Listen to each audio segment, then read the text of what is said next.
Hello everybody! So eto, papasok na tayo sa work. It's Tuesday morning at syempre sa aga natin na magpunta ng work, dalawang beses po akong kumukuha ng bus from the city to the outside Madrid. At ito na nga yung outside Madrid na aking kinukuha na bus.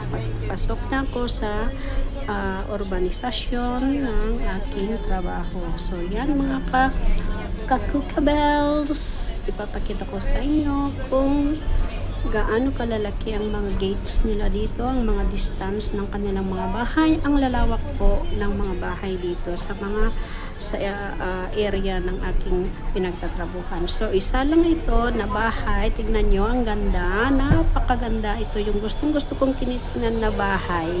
So yan po, maraming salamat sa mga nanood, bye!